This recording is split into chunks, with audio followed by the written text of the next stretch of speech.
you. There's something new to keep on loving strong. And now I finally found my way to lead me down this lonely road. All I have to do is follow you to lighten up my load. You treat me like a rose. You give me room to grow. You show the light of love on me and gave me air so I can breathe. You open doors to come in a world where anything goes.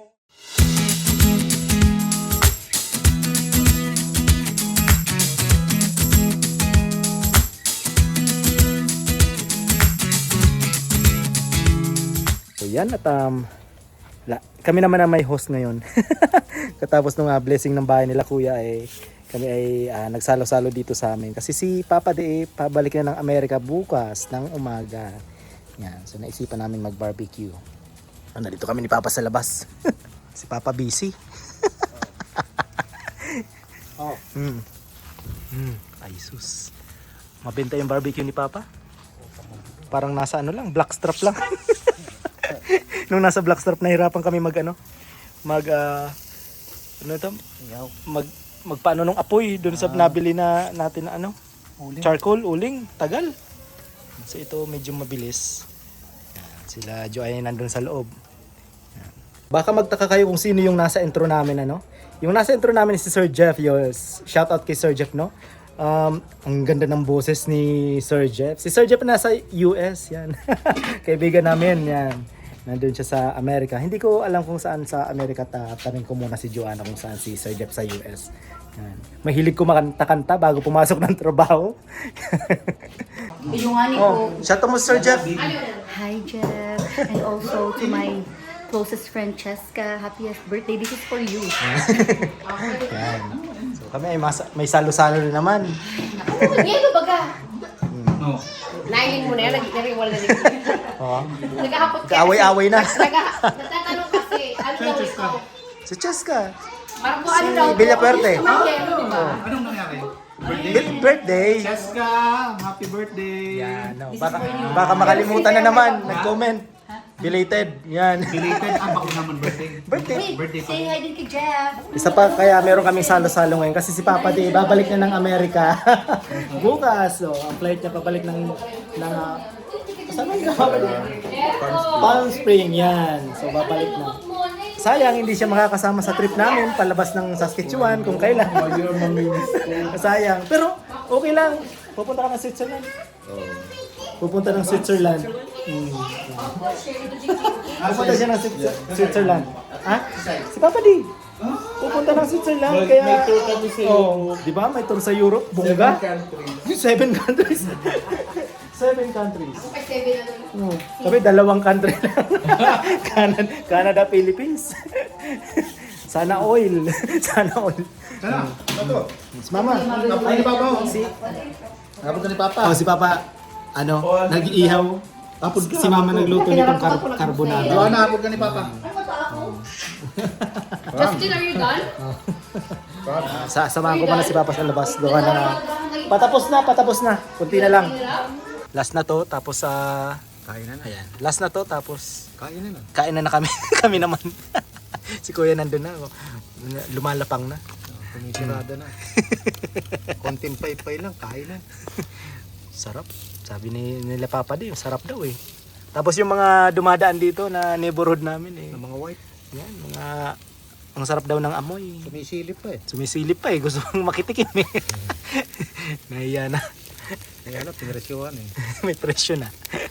20. Isang ganyan. $20. Umayaw. No thanks. Hali. Sige, Chick. Sige, Chick. Gilbert ako man. Mama tissue daw tabi. Oy, Ayos. good. Where's your spoon? Enough, enough. Chick, oh. Enough na. Aba. Second makakan. Sige, Chick. Rice, more rice.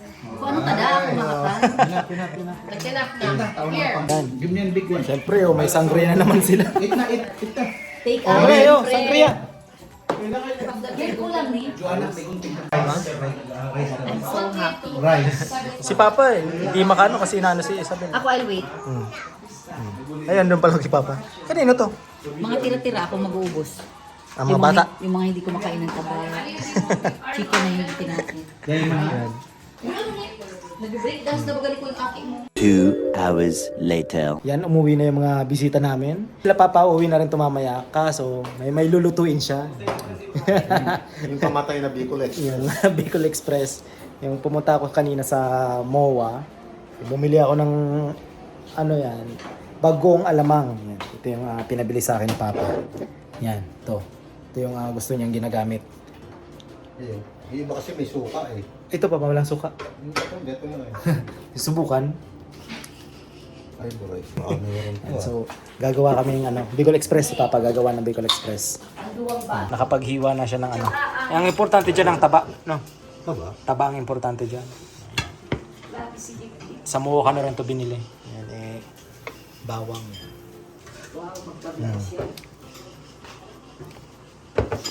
Ito ang gulay lang. Walang gata, bagoong lang. Bagong alam mo lang. Yan ang gulay, yung sili.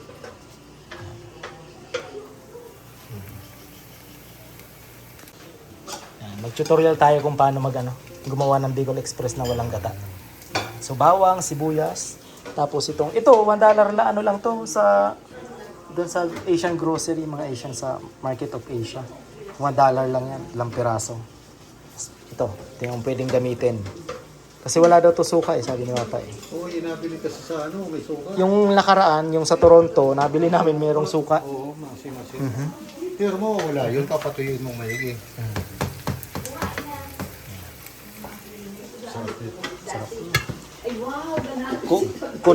Konti lang dito sa gilid ng kanin nyo okay. May langis-langis lang, pwede na. May langis. Pati pangalan mo, kalimot mo.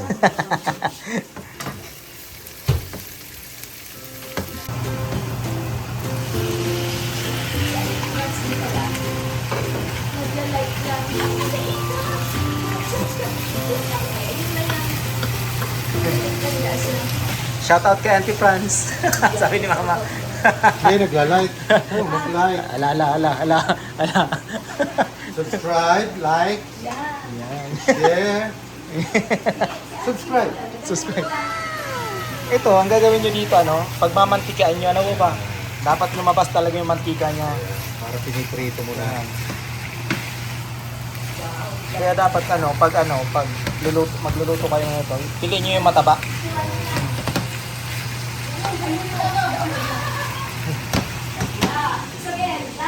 Siyempre ito, depende yung paglagay ng sili. Si Joanna kasi, para kay Joanna to si Joanna, ayaw niya na masyadong maanghang, Pero kung kami lang, talagang maanghang dapat. Masarap tong lang. Dapat yan, kung kami lang, siling labuyo. Siling labuyo. Meron ako dito. Pag 1 kilong karne, 1 kilong labuyo rin. Ito. Pino-frozen palagi, di ba? O pahalatang Bicolano. Palaging meron ganito, kailangan. Hindi, ewan, ang maanghang kasi, Hindi, ang nakakapagpasarap. original na Bicol Express, yung karne, sahog, ang pinakalaman niya, yung sili. Sili. Yan ang original talagang Bicol Express.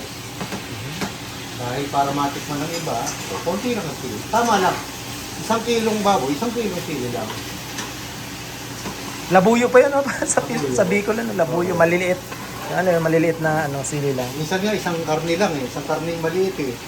3 kutsarang kanin. Tama. Ayos. Paputiin ko lang. Mamaya, tatakpan lang natin. Para huwag ganito. Siyempre, maglalagay rin kayo ng konting tubig, para lumambot yung karne.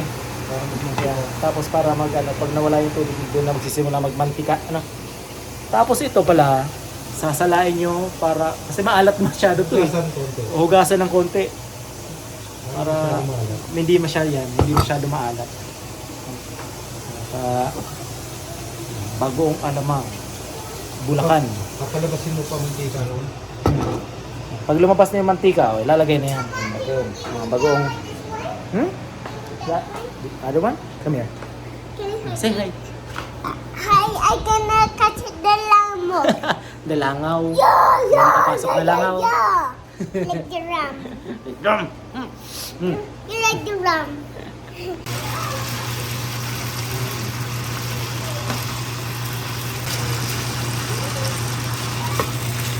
Pamati ka na. Oo, mantika na. Mantika na yan. Yan, lalagyan mo po ng tubig konti. Yan ha. Hindi na, yan na. Yan. Papapula-pulahin lang. Makalabas na yung mantika. Pagka pumula na, yung parang Bagong na. pritong konti. Konti. Bagong na. Tapos pagong nalalagay.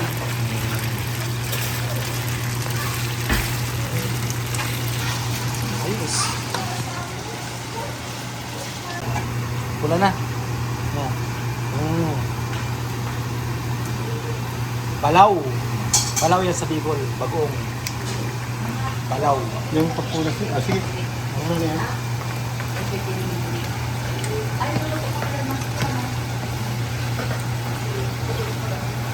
Dadagdag ka po yan. Okay na yan. Depende sa namin. Wala ka pa dadagdag.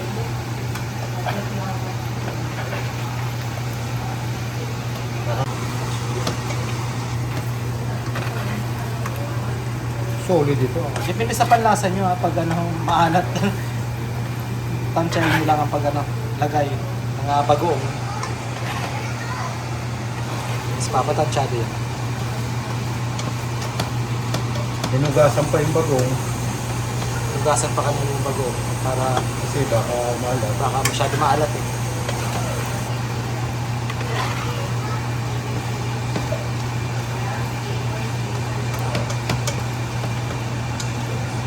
Sarap na to. Walang ayos na yun. Marami yung bagong ngayon. Pag ano, umaya. Pag naluto ito, lalabas sa mga bagong. So, Malabas ayan, na. lalabasan ng mga bagong. Oh. Ayan. Ayan. Ano yan? Lagyan ng mga shoes. Organizer. Saan yan? Sa Shein? Yes.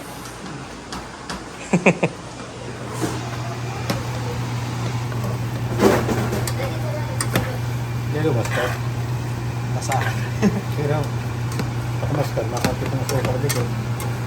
Sira. Maalat. Si Joanna po. Si ako ha. Ito pa ako. Joanna.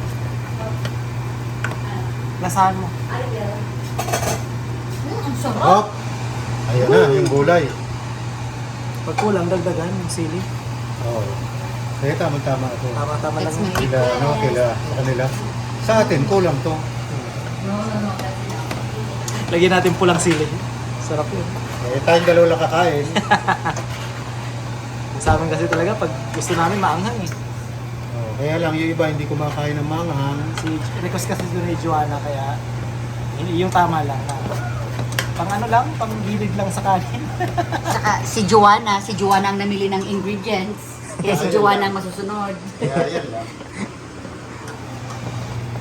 Oh my gosh, mapapadami ang kanin.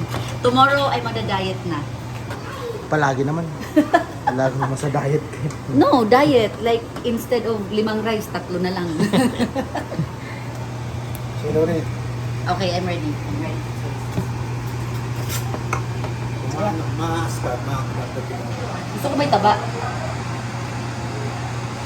Tikim, dalawa. Pwede na ba isa eh? Ano? Kulang alat, dagdag pa. Kulang alat? Kulang alat. Kulang alat. Dagdag. Ayan. Sabi ba ko?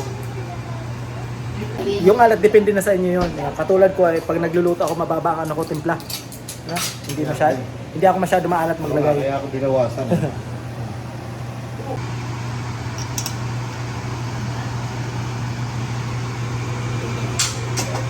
Joanna kasi mataas din ang timpla niya parang ako.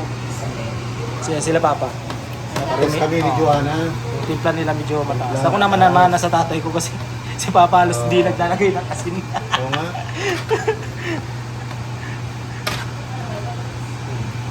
Isa rin ano yun eh.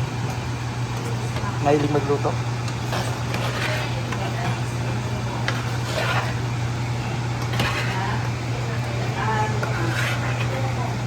yung niluto mo pa sa Toronto, no? Talagang solido yung ano doon.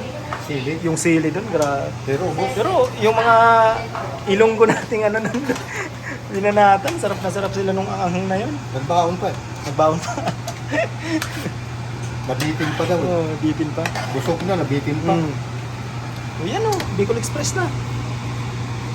Yung sili, hindi masyadong niluluto yan. Kasi maluluto. Lalo din main paluluto. Oo, masarap yan, malutong. Ne!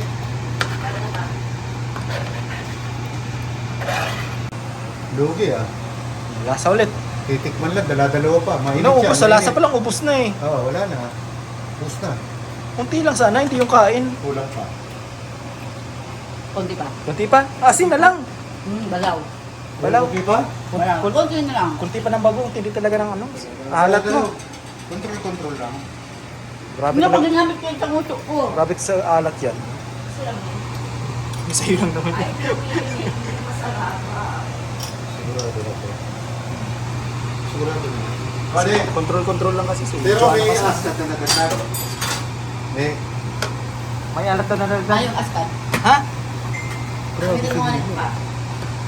Sa bagay pa, hinugasan mo eh. Dahil, hindi pang gawa. Dahil. Haday. Ay, yun. Yung pangalawa, hindi. Maray pa, sumama dito ng patang dito. Kasi, bako maharang. Pangatlo na yan ha. Ano kaya ko try kung may rice? Wala na, busog na to. Wala na. Pangatlo ng ano yan. Sa bagay, sa kanya naman yun.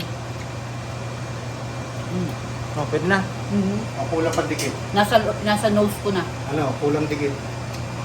Kulang Tama konti. Tama na.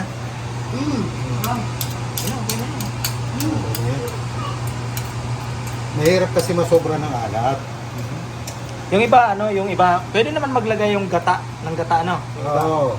Kaya lang nakakaumay yun, tapos nasisira. Ang gata nasisira.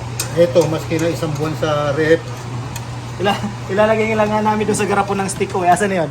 Yung stick ko. Oh, ilalagay namin, hugasan namin mami. Dito, parang pang ano lang, pang Pilipinas lang na style. ano yung pang Yan, garapon. appetizer. Para ano lang, just in case lang na gusto mag-ulam nito. Eh, para meron. Oh. Sa stick ko. Yan ano, at si Joanna matindi sa alat. 3 beses na dumagdag ng nito. No. Ha? Kasi matabang. Ha? Yung matabang. Sa akin maalat na yun. Una pa lang maalat na sa akin eh. Tikman ko ulit. Yan Baka magbago ngayon. Pang-apat na. Pang-apat ng kilo. Tikiman mo, oh. Ubus na. Hindi natikim to, kain na. Ano? Lagyan mo ng kanin. Lagyan mo ng kanin. Pangang ko. Walang anghang. Pero, Eh, sabi mo eh. Ito sa amin ni Papa yun. Dalang full pack ng sili yan. si Mama. Sarap. Masarap talaga yan. Kunting ganyan tapos kanin. No? Isang piraso nito, 3 kutsarang kanin. Mahina lang kasi ang ano nito. Anghang, wala ka masyado ah. Mayo, may harang. Kuya, di na siya spicy. Si Kuya. Di na. Ako na lang. I got my taste buds from my dad. Pasmado. Pasmado ang aming mga taste buds. Timpla. Bumaba lang ng konti nung si Marco ng asawa ko. Sabi nga ni Marco, Papa, di daw masarap luto mo. Talaga? So, yan ano. At nakaluto na si Papa ng Bicol Express. So, yun lang ang aming vlog ngayon. Kanina yung nag-barbecue. Tapos si Papa Day, babalik na ng Amerika. Ayan. Kasi Joanna ay busy sa kanyang mga lalagyan ng sapatos. Because look, it's so nice. See? Magkano ganyan sa Shein? $79. Ilan? 12? 12. Medyo may kamahalan pero it's worth it for me. Yan. Yan ang pinagkakaabala niya. Si Mama nagluto ng carbonara kanina. Sarap. Tapos, ayaw pa rin magpaawat. Kumakain pa rin. Hindi ko alam, may ginawa siya. May sinasabi siya about Sourdough bread. sourdough bread. Yan, social. Ano to? Galing to sa Cubs bread kahapon, no? Nalagay niya. Basta tinose niya tapos nalagyan niya ng butter. So, yun ang vlog namin ngayon. Dahil gusto mo ba ano yan? ng isang information Na ano daw? sa kung sila ay, dahil ito ay hindi natin alam dati. Ang alin? We bought the humidifier. Kasi, nung lumipat kami, actually, hindi ko talaga alam. Basta nahahalata ko, medyo moist ang floor. So sabi ko, ba't kaya moist ang floor? Sabi ko, baka malamig lang. Tapos, di ba na-feel namin na parang may, basta moist talaga. Tapos, buti na lang ito, naalala namin na sa Toronto, Sa bahay ni Mama. Toronto, gumamit sila ng dehumidifier. Doon sa Tapos- basement ni Mama. Tapos medyo yung smell ng laundry namin, musty. Tapos sabi ko parang every time binubuksan ko, sabi ko, ano ba itong amoy na to? I don't like it. Tapos, simula nung gumamit ako ng dehumidifier, the smell is wala na. Tapos ang dami niyang nasasak na water. Yung unang gabi talagang punong-puno. Ano? Yeah. Ang Tapos dami. ngayon, dry na ang floor namin. Pero so, of course, I think kailangan mong i-measure din ng humidity ng area. Ito. Ito. Ito, nabili mo to sa Amazon, di ba? Amazon. Magkano ganyan? Huwag mo na tinatanong dad. Masakit. 300 plus? Basta 50. Anong brand nga nito? Midea. Hindi. Pero marami sa maraming pwedeng bilhin yan. Pero, syempre, nagbasa ako ng reviews Insignia sa, tama ba? Insignia sa Best Buy. So, it's good to have sa mga first time condo home buyer, especially sa basement, I think. Yung may tubig na naman. Dito nyo malalaman kung ang level ng tubig ay tumataas. Hanggang dito. Yan. Pero, hindi pa kami masyadong marunong nito. Siniset lang namin siya. Kung minsan nagsasarili na lang. Yeah, magre-research pa kami about it. So, if you have, your opinions about it, Pero ngayon wala na. At least wala na yung please mga, comment down below. yung mga parang basang pakiramdam Yeah. sa floor. So, yan. Nakatulong talaga Tapos to yung sa laundry natin, ano? sa laundry. So, ito ang kinuha ko kasi pang buong condo na to. Sina kuya meron sa washroom. Maliit lang. Mga maliit. Maliit. Maliit lang naman. Pero tong condo. parang umorder na sila online. Yeah, no? for the basement. For the basement. Kasi pag nagtutulong Kailangan ako talaga sa- yung kailangan. Oh. So, helpful. Something kaalaman lang at share. Yan. Hello. Bye everyone. Ano ko to? Bye everyone. Ano dito ko to? Yan. So, see you ulit sa mga susunod naming vlog dito sa Saskatoon City. At itong isa ay busy. Nanonood to. Yan. Ano? Bye-bye. Ikaw mag-isa yan. Diyan mag-isa yan. Bye.